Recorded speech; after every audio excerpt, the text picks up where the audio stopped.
The hell are you doing in my house? Bring it! Bring it.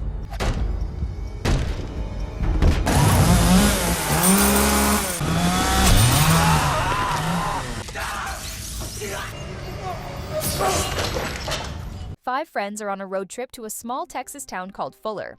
While driving, a disturbed girl suddenly appears in front of their van, and they narrowly avoid hitting her. Aaron and Pepper rush out to check on her, and the girl mutters that she wants to go home. Seeing her unstable mental state, Aaron convinces the group to help her.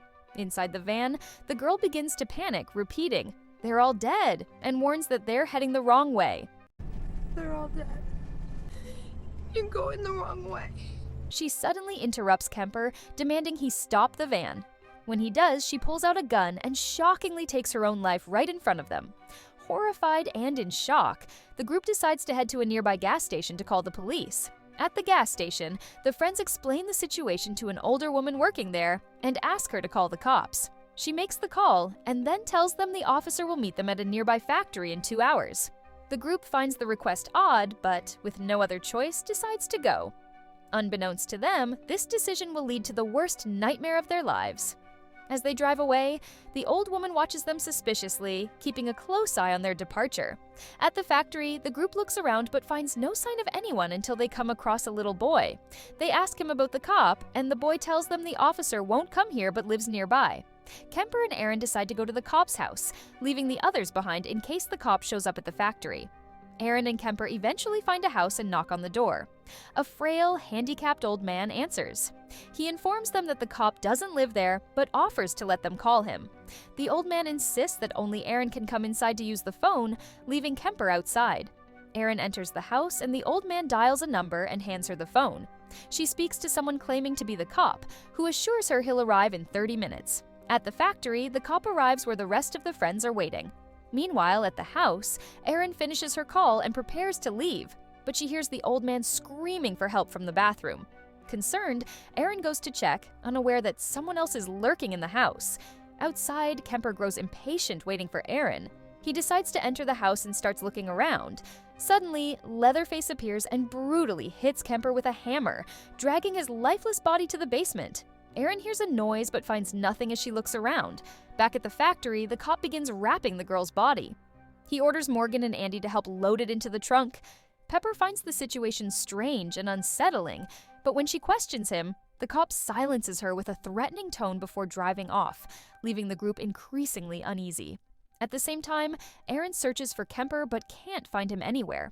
Frustrated and worried, she heads back to the factory and tells her friends that the cop is supposed to arrive in 30 minutes.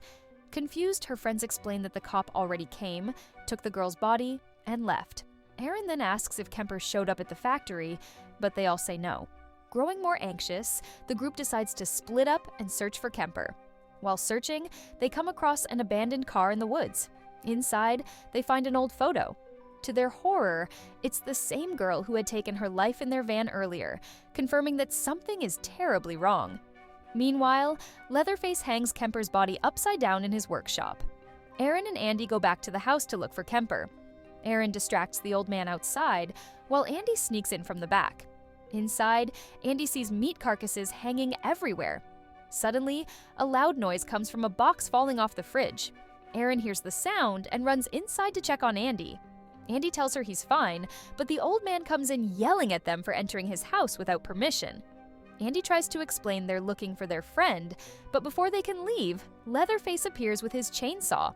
Erin and Andy try to run, but Andy trips and falls. Leatherface catches him and cuts off his leg with the chainsaw. Erin escapes, terrified, as Leatherface drags Andy back into the house and down to the basement. Erin rushes back to the factory, panicked, where Morgan and Pepper are waiting. She frantically tries to start the van and asks for the gun, but Morgan reveals that the cop took it earlier. As they struggle with the van, it refuses to start, and suddenly the cop arrives. Instead of helping, the cop searches the van and finds drugs. He orders all 3 of them to lie on the ground, making the situation even worse.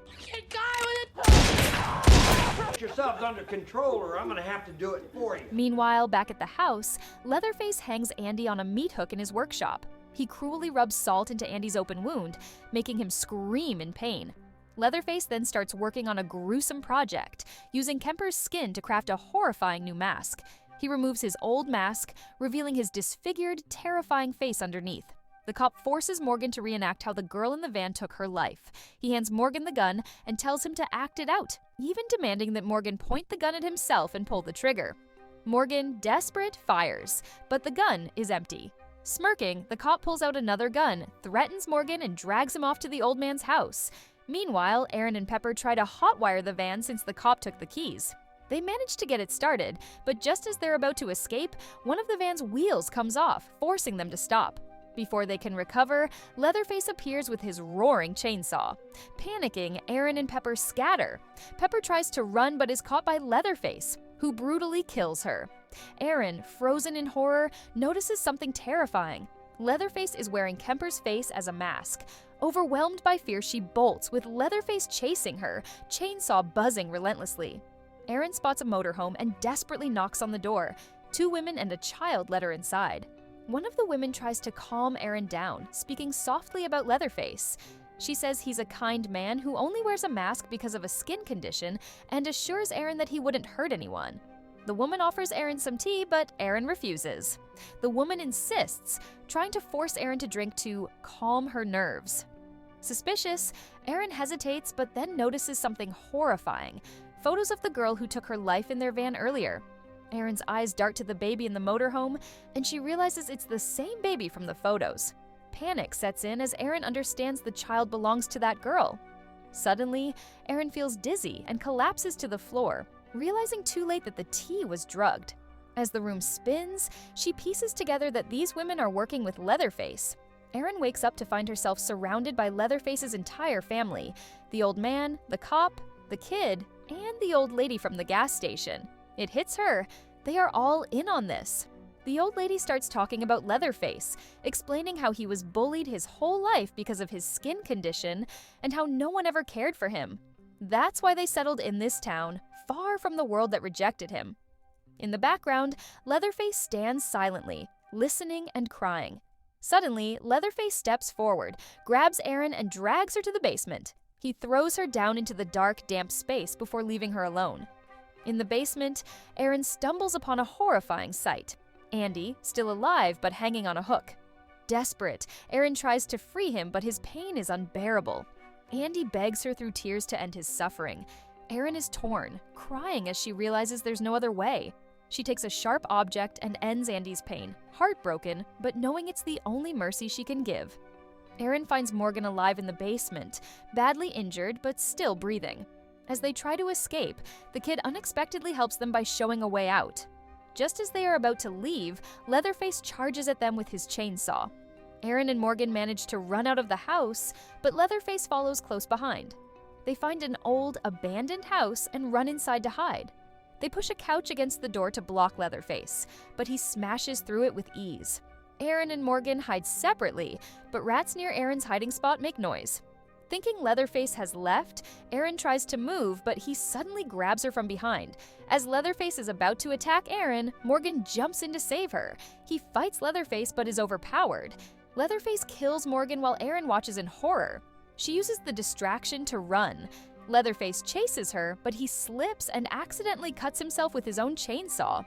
This slows him down, giving Aaron the chance to escape into the night. Aaron spots a car on the road and desperately tries to stop it, but the driver ignores her and drives away. Exhausted and terrified, she keeps running and eventually reaches a nearby meat factory. She sneaks inside, hoping to find safety, but Leatherface soon arrives, chasing her with his chainsaw. Aaron hides under a hanging slab of beef, but Leatherface quickly finds her and swings his chainsaw. She narrowly escapes and frantically searches for anything to defend herself. Spotting a butcher knife, she grabs it and hides, waiting for the right moment. As Leatherface approaches, she strikes, cutting his hand and injuring him. Using the opportunity, Aaron runs out of the factory, leaving Leatherface wounded and furious. Aaron flags down a truck on the road and begs the driver for help. He agrees to take her, but as they drive, Aaron realizes he's heading back toward the town she just escaped. Her panic mirrors the behavior of the girl from the beginning. The driver stops at the gas station, where Aaron spots the cop's car and the family with the baby. The driver calls for help, gathering the family's attention outside. Seizing the moment, Erin sneaks into the gas station, takes the baby, and uses her skills to hotwire the cop's car. As the family realizes what's happening, Erin starts the car and hits the gas, running over the cop 3 times, ensuring he's no longer a threat. As she speeds away, Leatherface appears, chainsaw in hand, blocking her path. Erin doesn't hesitate and drives straight at him, forcing him to move aside.